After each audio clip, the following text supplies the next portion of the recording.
নমস্কার বন্ধুরা, মণিকর্ণিকার কিচেনে আপনাদের সবাইকে স্বাগত জানাই। বন্ধুরা, আমি চলে এসেছি আজ বরবটির ভর্তার রেসিপি নিয়ে। আজ এই রেসিপিটাই আপনাদের সাথে শেয়ার করব। চলুন বন্ধুরা, রেসিপিটা শুরু করি। বন্ধুরা, আমার বরবটির ভর্তা বানাতে লাগবে বরবটি। আমি এখানে 300 গ্রাম বরবটি নিয়েছি, ছোট ছোট পিস করে নিয়েছি, ভালো করে ধুয়েও নিয়েছি। লাগবে পেঁয়াজ, রসুন, কালো জিরে, হলুদ, নুন, চিনি, শুকনো লঙ্কা আর কাঁচা লঙ্কা।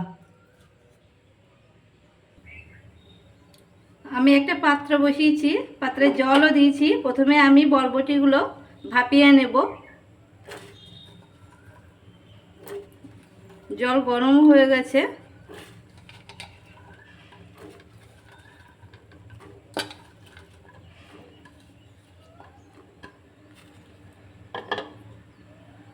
দিয়ে আমি উপর দিয়ে একটা ঢাকনা দিয়ে দেব। আমি উপর দিয়ে ঢাকনাটা খুলে নেব।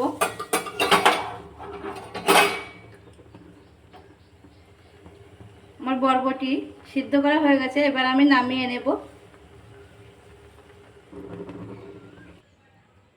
আমি বরবটি সিদ্ধ করার পর জল ঝরিয়ে নিয়েছি। এবার একটা মিক্সারের জার নিয়েছি, মিক্সারের জারের মধ্যে অল্প অল্প করে দেব আর পেস্ট করে নেব। আর দুটো কাঁচা লঙ্কা দিয়ে দেব। আর ভাপিয়ে নেওয়া বরবটিগুলো মিক্সারে পেস্ট করে নিয়েছি। আমি একটা কড়াই বসিয়েছি, কড়াই গরম হয়ে গেছে। কড়াইতে আমি তেল দেব।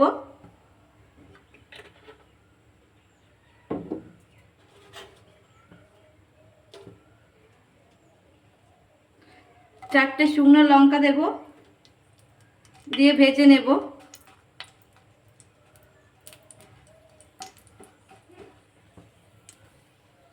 আমার লঙ্কাগুলো ভাজা হয়ে গেছে, লঙ্কাগুলো আমি তুলে নেব।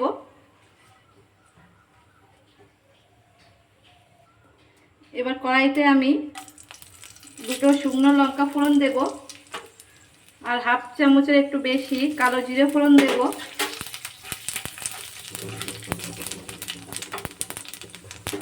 এবার আমি 15 টার মতো রসুন ফোড়ন দেব।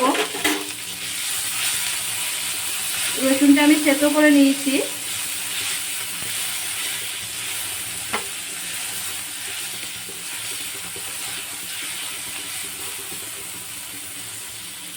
এবার দুটো মাঝারি সাইজের পেঁয়াজ কুচি করে রেখেছিলাম, পেঁয়াজগুলো দিয়ে দেব। দিয়ে আমি ভেজে নেব।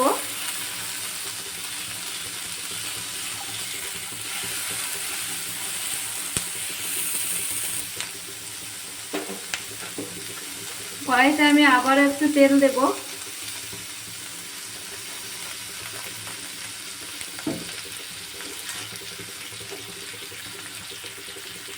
এবার হলুদ দেব পরিমাণ মতো।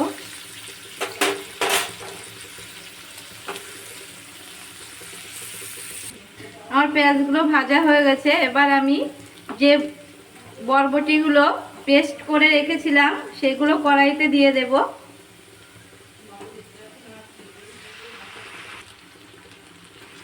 এবার আমি ভালো করে কষে নেব।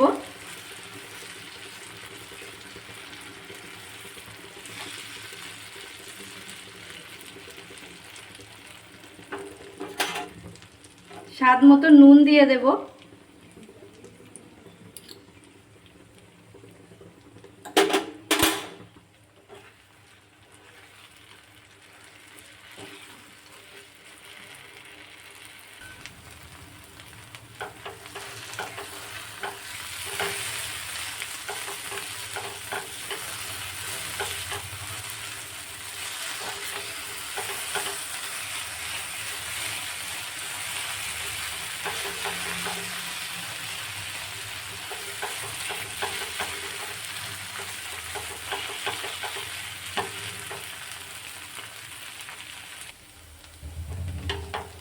আমার বরবটির ভর্তা প্রায় রেডি হয়ে গেছে।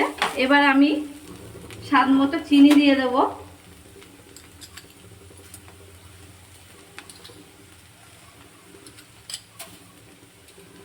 দিয়ে একটু নাড়াচাড়া করে নেব।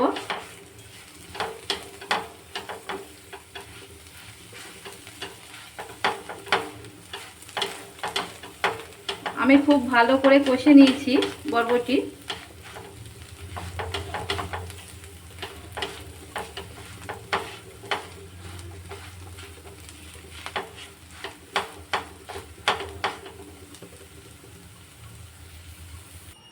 আমি যে প্রথমে 4খানা শুকনো লঙ্কা ভেজে তুলে রেখেছিলাম, তার থেকে 2টো লঙ্কা আমি হাত দিয়ে গুঁড়ো করে নেব।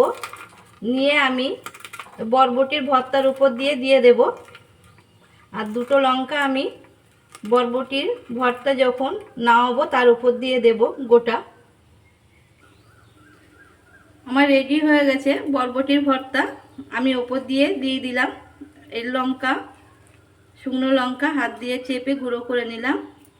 নিয়ে এবার মিশিয়ে নেব, নিয়ে আমি নামিয়ে নেব।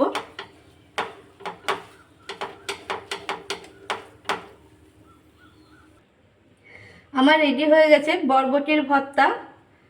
বন্ধুরা, আমার আজকের এই বরবটির ভর্তা রেসিপিটা যদি আপনাদের ভালো লাগে তাহলে আমার চ্যানেলটিকে সাবস্ক্রাইব করবেন। আর আমার নতুন রেসিপির আপডেট পেতে পাশে থাকা বেল আইকনটি চাপতে ভুলবেন না। নমস্কার বন্ধুরা, আজ এই পর্যন্ত। ফিরে আসবো পরের দিন নতুন কোনো রেসিপি নিয়ে।